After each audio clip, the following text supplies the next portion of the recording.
इस कहानी की शुरुआत में हम देखते हैं कि एक लड़का टोनी स्टार्क अपने दोस्त की मदद से एक काफी एडवांस सुपर आर्मर बना लेता है। वो अभी सिर्फ 16 साल का ही है और वो अपने फादर को अपने इस इन्वेंशन के बारे में बताना चाहता है। जिसके बाद हमें टोनी के फादर के बारे में बताया जाता है जो कि हावर्ड स्टार्क हैं और वो एक काफी बड़ी कंपनी के मालिक भी हैं। जिसके बाद जब कुछ मिनट के लिए हावर्ड और टोनी मिलते हैं तभी एक आदमी स्टेन वहां पर आता है और वो काफी गुस्से में था क्योंकि हावर्ड ने एक प्रोजेक्ट को रिजेक्ट कर दिया था जो कि एक काफी खतरनाक वेपन बनाने का था, जबकि उनकी कंपनी इस प्रोजेक्ट से कई $100 भी कमा सकती थी।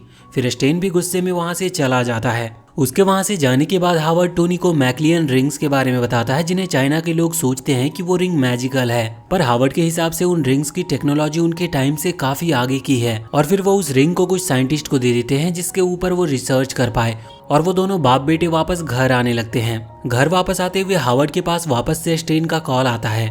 उस टाइम टोनी टॉयलेट में था। वहां पर हावर्ड फिर से स्टेन से वो प्रोजेक्ट को ना करने की कहता है। तभी उनके प्लेन के इंजन में एक ब्लास्ट होता है और उनका प्लेन क्रैश हो जाता है जिसमें सिर्फ टोनी ही जिंदा बच पाया था, पर उसके फादर की उसी प्लेन क्रैश में मौत हो जाती है। ऐसे ही प्लेन क्रैश के हादसे को अब 6 महीने बीत गए थे और टोनी के हार्ट पर लगी चोट की वजह से अब टोनी को एक रिएक्टर के सहारे जीना पड़ेगा। टोनी अब अपने दोस्त रोडी के साथ रहता है और रोज उस हादसे को भुलाने की कोशिश करता है।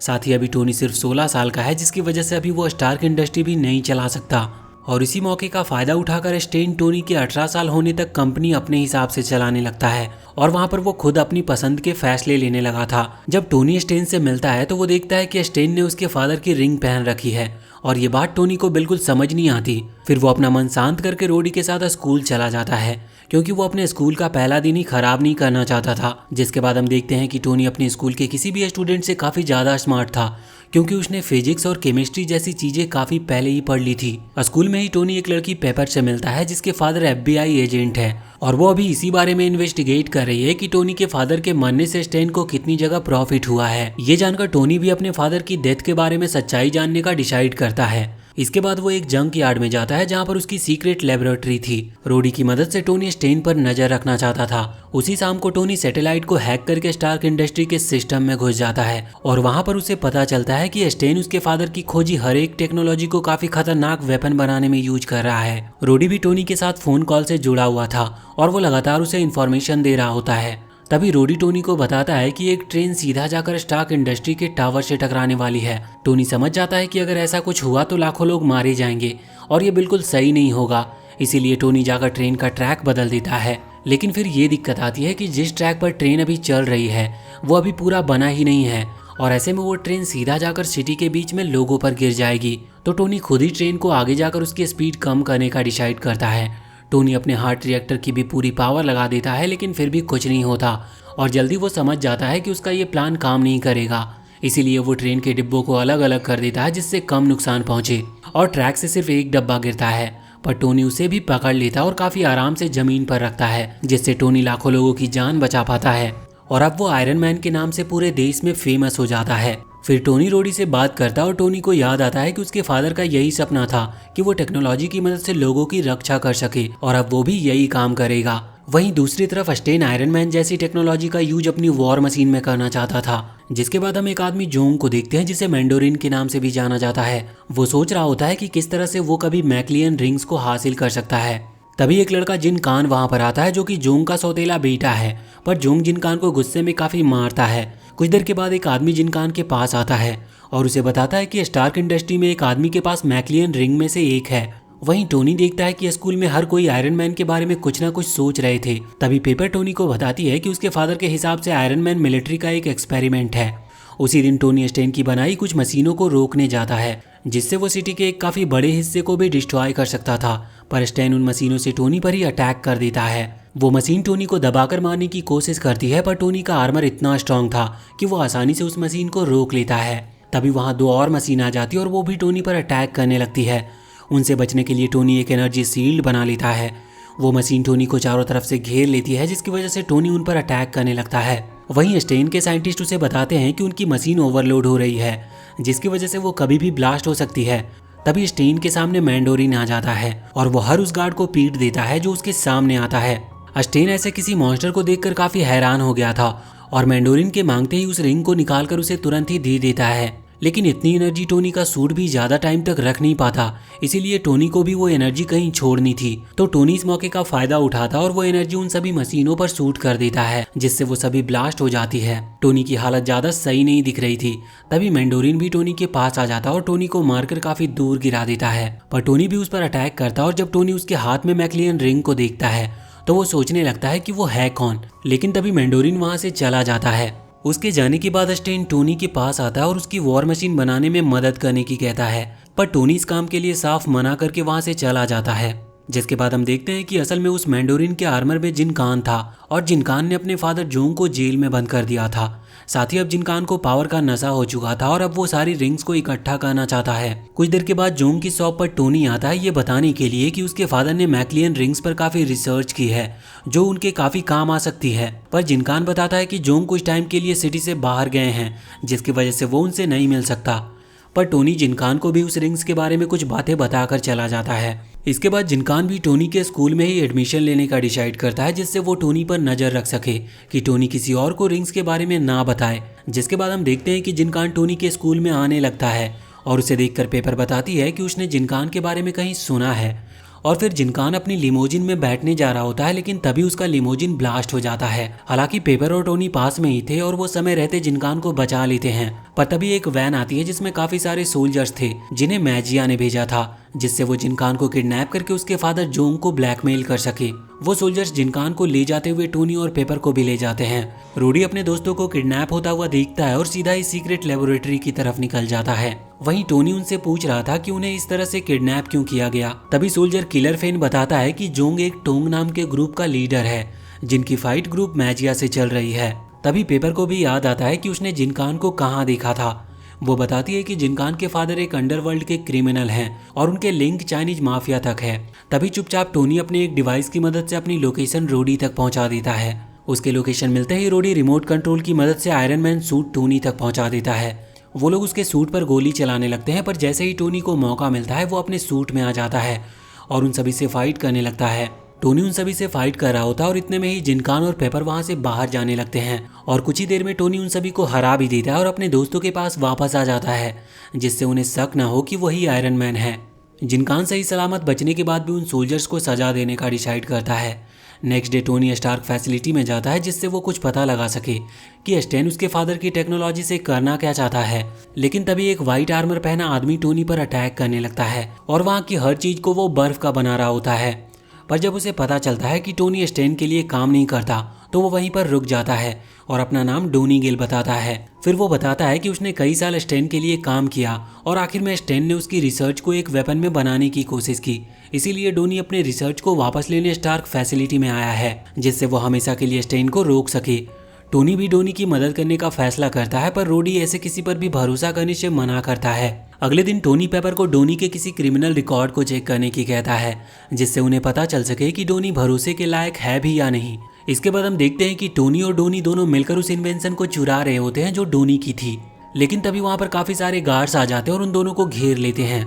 दूसरी तरफ पेपर काफी चुपके से अपने फादर के लैपटॉप में किसी डोनी गिल का क्रिमिनल रिकॉर्ड चेक करती है और तभी पेपर कॉल करके रोडी को बताती है कि डोनी को स्टेन ने ही जेल से निकाला था क्योंकि उसके ऊपर दूसरों की टेक्नोलॉजी चुराने का इल्जाम था। वहीं पर टोनी वहां से निकलने का कोई प्लान सोच रहा होता है, लेकिन तभी डोनी उन सभी गार्ड्स को आइस में जमा देता है। लेकिन किस्मत से वो सभी गार्ड्स जिंदा होते हैं और टोनी उन्हें बचा लेता है। इसके बाद टोनी गुस्से में डोनी से कहने लगता है कि वो ऐसे बेकसूर लोगों को मार नहीं सकता, पर तभी वो टोनी का सूट ही जमाने लगता है और काफी मुश्किल से टोनी उसके अटैक से बचता है।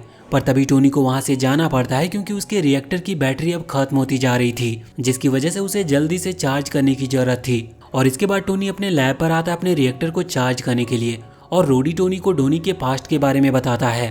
कुछ ही देर में टोनी वापस से डोनी को रोकने के लिए निकल पड़ता है। वहीं डोनी अभी सभी गार्ड्स को मारता हुआ स्टेन तक पहुंच चुका था, पर तभी डोनी स्टेन को कुछ करता इससे पहले वहां पर आयरन मैन आ जाता है।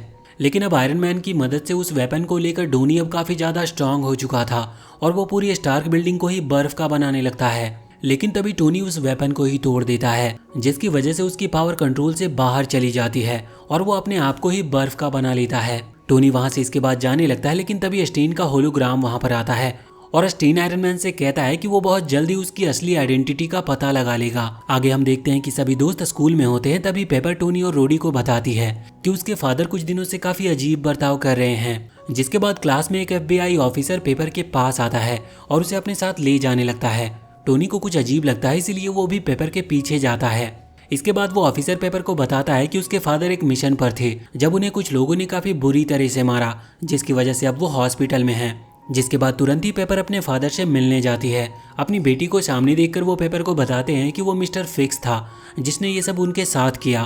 तभी पेपर के फादर वापस बेहोश हो जाते हैं। उसी रात पेपर FBI के डेटाबेस में जाकर पता लगाने की कोशिश करती है कि उसके फादर की ऐसी हालत का कौन जिम्मेदार है, लेकिन मिस्टर फिक्स को पेपर की सर्च का पता लग जाता है और वो अपने आदमी को पेपर को मारने के लिए भेज देता है। पर जैसे ही पेपर को पता चलता है कि कुछ लोग उसके घर में उसे मारने घुस चुके हैं, वो बिना समय बर्बाद किए वहां से भागने लगती है और टोनी को मदद के लिए कॉल करती है। जैसे ही टोनी को पता चलता है कि कुछ लोग पेपर को मारने के लिए उसका पीछा कर रहे हैं, वो अपना सूट पहनता और उसे बचाने के लिए निकल पड़ता है। वहीं कुछ ही देर में काफी सारे लोग पेपर को हर तरफ से घेर लेते और उसे मारने भी वाले होते हैं, लेकिन तभी वहां आयरन मैन आ जाता और पेपर को बचा लेता है। आयरन मैन पेपर को रोडी के घर में छुपने के लिए कहता और हर गोली चला रहे इंसान को वो हरा देता है और वो लोग कभी भी एक सुपर हीरो से फाइट नहीं कर सकते थे, इसीलिए वो सभी वहां से भाग भी जाते हैं। मिस्टर फिक्स को पता चल जाता है कि पेपर रोडी के घर पर जा रही है, तो वो पहले ही वहां अपने एक वॉरियर ब्लैक वेब को भेज देता है। आयरन मैन पेपर को सभी गुंडों से बचाकर रोडी के घर पर ले आया था और उसे इतने पास से देखने पर पेपर भी समझ चुकी थी कि टोनी ही आयरन मैन है। जैसे ही पेपर रोडी के घर पर जाती है, वो देखती है कि रोडी को ब्लैक वेब ने बांध रखा था और वो पेपर को भी मारने आने लगता है। लेकिन तभी वहां टोनी आ जाता और ब्लैक वेब से फाइट करने लगता है। पर ब्लैक वेब टोनी से काफी ज्यादा स्ट्रांग था और वो टोनी को काफी बुरी तरह से मारकर बेहोश भी कर देता है। तभी ब्लैक वेब वापस से पेपर को मारने पहुंच जाता है, पर रोडी पेपर को बचाने के लिए ब्लैक वेब से फाइट करने लगा था। इतने में पेपर मदद मांगने जाने लगती है, तभी वो आयरन मैन को जमीन पर पड़ा देखती है, लेकिन उसे पता चलता है कि वो सूट तो खाली है।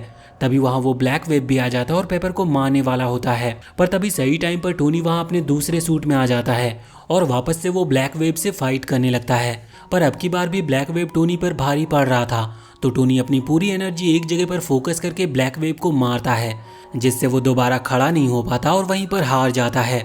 अब पेपर को भी पता चल चुका था कि उसके दोस्त सिटी को बचाने के लिए काम करते हैं, तो वो भी उन्हें ज्वाइन करने की कहती है, जिससे वो आयरन मैन को सबसे ग्रेट हीरो बना सके। जिसके बाद टोनी अपने दोस्तों के साथ होता है, तभी उसे पता चलता है कि कोई क्रिमिनल को चुरा कर भाग रहा है और पुलिस उसका पीछा भी कर रही है। वो भी बिना किसी देरी के वहां पर पहुंच जाता है, पर वो क्रिमिनल अपनी स्पीड के साथ काफी तेजी में था, जिसकी वजह से उसे रोकना या मारना किसी के लिए भी काफी मुश्किल हो रहा था। पर टोनी उसकी मूवमेंट को ट्रैक करता और एक ही शॉट में उसे गिरा देता है। तभी टोनी उस प्लेट को उसकी बॉडी से अलग करता है, जिसकी वजह से उसे सुपर स्पीड मिल रही थी। तभी वहां पर पुलिस के लोग भी आ जाते हैं जो उसे लेकर जाने लगते हैं। जिसके बाद टोनी उस प्लेट की रिसर्च करता है और उसमें उसे पता चलता है कि उस स्पीड बूस्ट करने वाली प्लेट को उसके फादर हावर्ड ने ही डिजाइन किया था, पर इसमें काफी सारी कमियां थी, जिसकी वजह से उसे बंद करके रखा गया था। पर अब उसके फादर की इन्वेंशन ऐसे चोरों के हाथ में आ रही है। ये देखकर टोनी स्टार्क इंडस्ट्री के सेफ में इन्वेस्टिगेशन करने का डिसाइड करता है, क्योंकि अगर उसके फादर की इन्वेंशन गलत लोगों के हाथ में लग गई तो ये काफ़ी बुरा हो सकता है और लोगों को इससे काफ़ी मुश्किल भी हो सकती है।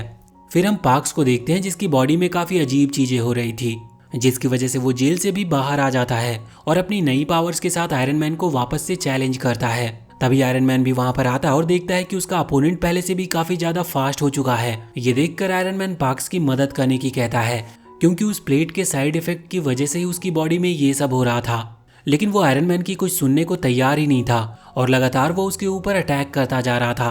तभी पार्क्स आसपास की सारी एनर्जी को एब्जॉर्ब कर लेता और उससे आयरन मैन के सूट को डिस्ट्रॉय करने की कोशिश करने लगता है। लेकिन आयरन मैन पार्क्स में और एनर्जी डालने लगता है, जिससे पार्क्स वहीं पर ब्लास्ट हो जाता है और सब कुछ नॉर्मल भी हो जाता है। फाइट के बाद टोनी टाइम से स्कूल पहुंच जाता है, जहां उसे पेपर के साथ परफॉर्मेंस करनी थी। कुछ दिन के बाद हम देखते हैं कि टोनी ने एक इनविजिबल सूट बनाया था, जिसकी मदद से वो आसानी से स्टार्क टावर में घुस पाता है। और फिर इसके बाद वो अपने फादर के सेफ में जाता है, पर वो देखता है कि वहाँ के हर एक वेपन को पहले से ही ले लिया गया है। ये देखकर वो काफ़ी गुस्से में आ जाता है। तभी टोनी के आर्मर के सभी सिस्टम बंद हो जाते हैं और टोनी को पता चलता है कि उसके इनविजिबल होने की वजह से उसके सूट की सारी एनर्जी अब खत्म हो चुकी है, जिसकी वजह से अब उसके सूट को वापस से चार्ज करने की जरूरत है। तो टोनी सूट से बाहर आता और एनर्जी सेल लेने के लिए जाने लगता है, पर जल्दी उसे गार्ड्स पकड़ लेते हैं और ले जाने लगते हैं वहाँ से। पर किस्मत से स्टेन बिल्डिंग में नहीं होता और उसकी बेटी होती है जो टोनी के साथ ही वहाँ से बाहर चली जाती है। जब स्टेन को पता चलता है कि टोनी बिल्डिंग में आया था, वो अपने हर आदमी को हर कोना चेक करने की कहता है और पता लगाने को कहता है कि टोनी आखिर बिल्डिंग में घुसा क्यों था। टोनी और उसके दोस्त काफी परेशान थे और किसी को समझ नहीं आ रहा था कि अब कैसे वो सूट को वापस लाएंगे। फिर टोनी अपने फादर की पुरानी सेक्रेटरी से स्टार्क टावर में स्टूडेंट्स की एक ट्रिप मैनेज कराने का ऑर्डर देता है और अगले दिन सभी स्टूडेंट स्टार्क टावर में जाने लगते हैं, पर गार्ड सिर्फ टोनी को अंदर नहीं जाने देता और उसे बाहर कर देता है। तभी टोनी बाहर अपने एक दोस्त से मिलता और उसे टावर के अंदर जाने की मदद मांगता है। टोनी का दोस्त एक गार्ड के मुंह पर एक बॉल मारता है जिससे उसका ध्यान भटक जाता है और इतने में ही टोनी बिल्डिंग के अंदर घुस जाता है और वहां पर वो बिल्डिंग के अंदर रोडी से मिलता है। वहीं स्टेन तक भी ये खबर पहुंच चुकी थी कि टोनी बिल्डिंग में आ चुका है। ये जानकर वो सभी एग्जिट बंद करने को कहता है और गार्ड्स को भेजकर टोनी को पकड़ने का ऑर्डर भी देता है। वहीं टोनी रोडी के साथ उस रूम तक पहुंच जाता है जहां पर उसका सूट रखा हुआ था, पर उसका गेट ओपन करते ही वहां का अलार्म बजने लगता है। पर टोनी और रोडी अंदर जाते हैं और टोनी अपने सूट को वापस से चार्ज कर देता है। तभी स्टेन के ड्रोन गेट तोड़कर अंदर आने लगते हैं, पर आयरन मैन उनमें से कुछ को मारकर वहां एक दूसरा रास्ता बनाकर रोडी के साथ जाने लगता है और जाते हुए आयरन मैन बचे हुए ड्रोन को भी डिस्ट्रॉय कर देता है। तभी टोनी रोडी को छोड़ता है जिससे किसी को भी उन पर शक न हो और टोनी बिल्डिंग से बाहर चला आता है। इसके बाद रोडी पेपर के पास पहुंच जाता है और उसे बताता है कि उनका प्लान कामयाब हुआ। तभी स्टैन खुद टोनी को देखने आता और वो देखता है कि टोनी अपने दोस्तों के साथ स्कूल बस में पढ़ाई कर रहा है। और इसी के साथ फिलहाल ये वीडियो यहीं पर एंड होता है। तो वीडियो अगर पसंद आई हो तो चैनल को सब्सक्राइब करके बेल आइकन जरूर दबा लें।